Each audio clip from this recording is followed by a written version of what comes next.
আমি ডক্টর ক্যাম্বেলকে প্রশ্ন করতে চাই যে জেনেসিসে বলা হয়েছে নূহ নবীর সময়কার সেই মহাপ্লাবনের কথা।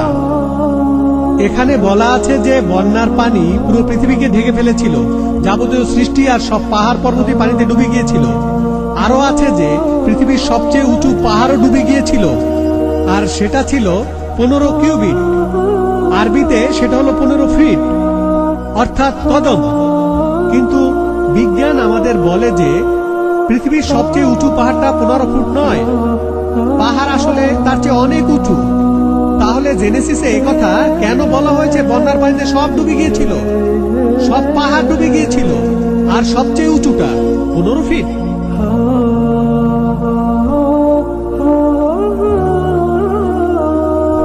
আপনার প্রশ্নের জন্য ধন্যবাদ। আমার ধারণা এই উচ্চতাটা হলো পাহাড়ের উপরের উচ্চতা। যদি সবচেয়ে উঁচু পাহাড়টা 3000 মিটার উঁচু হয়ে থাকে তাহলে বন্যার পানি তার 15 ফুট উপরে ছিল। যাই হোক, ভাই দয়া করে বক্তা উত্তর দেওয়ার সময় কোনো প্রশ্ন করবেন না। কোনো প্রশ্ন না প্লিজ।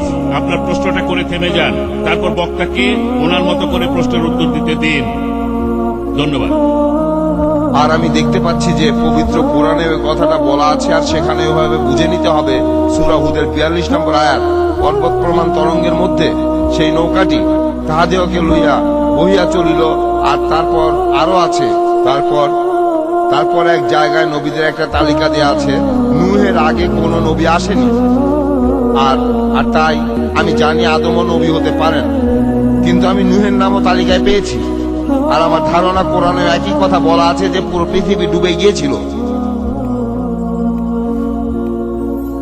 হ্যাঁ ভাই, ডক্টর জাকিরের উদ্দেশ্যে প্রশ্ন। কোন ভলান্টিয়ার কি মাইকটা চালু করবেন? ডক্টর জাকির, আপনি বললেন যে এক্সকিউজ মি।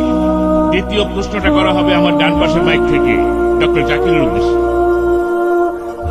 আচ্ছা, আপনি বললেন যে আল্লাহ আলোকে প্রতিবিম্বিত করেন আর তিনি হলেন নূর। আমি এটা ঠিক বুঝতে পারিনি। ভাই একটা প্রশ্ন করেছে আল্লাহ এবং নূর নিয়ে। ডক্টর উইলিয়াম ক্যাম্বেলের কথার উত্তরে আমার ব্যাখ্যাটা সে বুঝতে পারেনি। পবিত্র কোরআনের সূরা নূরের 35 নম্বর আয়াতে উল্লেখ করা আছে যে আল্লাহ হলেন নূরে সামাওয়াত ওয়াল আরদ। তিনি আকাশমণ্ডলী এবং পৃথিবীর জ্যোতি, তিনি হলেন আলো। পবিত্র কোরআনের এই জ্যোতি শব্দটার অর্থ হলো প্রতিবিম্বিত আলো, ধার করা আলো। অর্থাৎ সে প্রশ্ন করেছে আল্লাহরও ধার করা আলো আছে কিনা। এই আয়াতের বাকি অংশটা পড়লে উত্তরটা পাওয়া যাবে। বলা আছে তাহার জ্যোতি যেন একটি দীপাধার, যার মধ্যে আছে একটি প্রদীপ। একটি প্রদীপের নিজস্ব আলো থাকে। এর অর্থ আল্লাহর নিজেরই আলো রয়েছে, আর তিনি নিজেই নিজের আলো হয়ে প্রতিবিম্বিত হচ্ছেন। আল্লাহ সুবহানাহু ওয়া তাআলা তার নিজের আলোকে আবার নিজেই প্রতিবিম্বিত করছেন। যেমন হ্যালোজেন বাল্ব যেগুলো এখানে দেখছেন, এর মধ্যে একটা টিউব আছে। এই ল্যাম্পটাকে আপনারা বলতে পারেন সিরাজ, ওয়াহাজ বা দিয়া, আর এর রিফ্লেক্টর হলো মুনির অথবা নূর, ধার করা আলো, প্রতিবিম্বিত আলো। আর তারপরে এখানে যে আলোর কথা বলা হচ্ছে এটা সত্যিকারের কোনো আলো নয়, এটা আল্লাহ সুবহানাহু ওয়া তাআলার আধ্যাত্মিক আলো। এই কথাটা ডক্টর উইলিয়াম ক্যাম্বেলের উত্তরে বলেছিলাম। আর সময় যেহেতু 5 মিনিট, তাই অন্য প্রসঙ্গে বলি। ডক্টর উইলিয়াম ক্যাম্বেল নূহ আলাইহিস সালাম সম্পর্কে বললেন, আমি এখানে বাইবেল সম্পর্কে আলোচনা করব একমত হয়ে আর কোরআনের সাথে ভিন্নমত হয়ে। আর তারপরেও জানি আলহামদুলিল্লাহ কোরআন এই পরীক্ষায় পাশ করবে।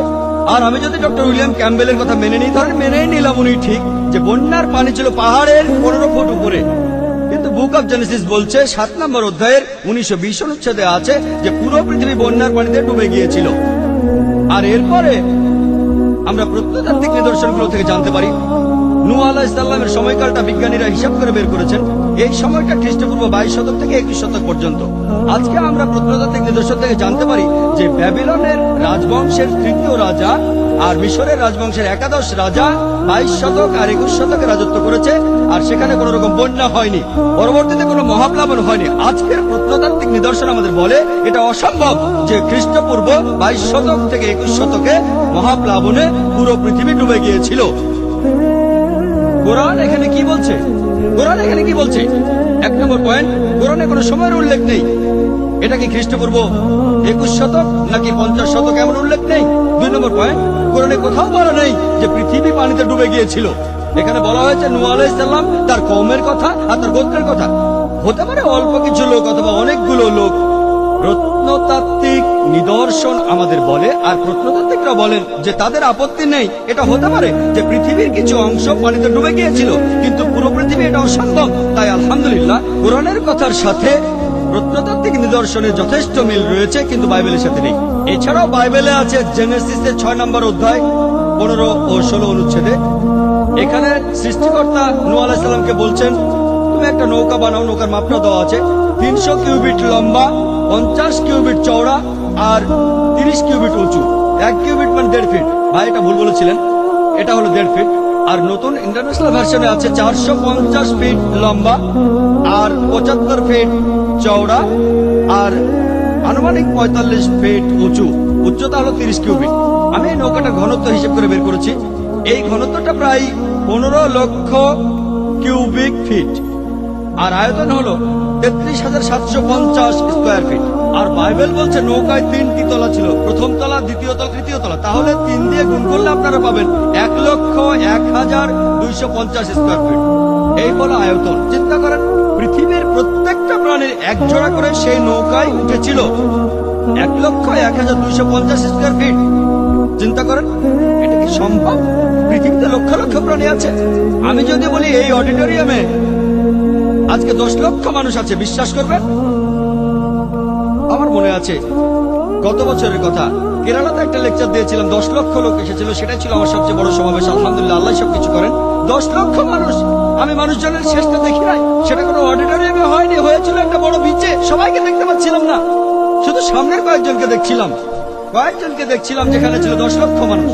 আপনারা ভিডিও ক্যাসেট দেখলে বুঝতে পারবেন 10 লক্ষ আসলে কত বিশাল। যেমন ধরুন আরাফাতের ময়দানে হজের সময় 25 লক্ষ লোক একত্রিত হয়, কিন্তু 1,01,250 স্কয়ার ফিটের মধ্যে, অর্থাৎ 45,000 কিউবিটের মধ্যে এটা কোনোভাবেই সম্ভব না। আর এভাবে সবাই 40 দিন সেখানে ছিল, খাচ্ছে, প্রকৃতিটাকে সাড়া দিচ্ছে।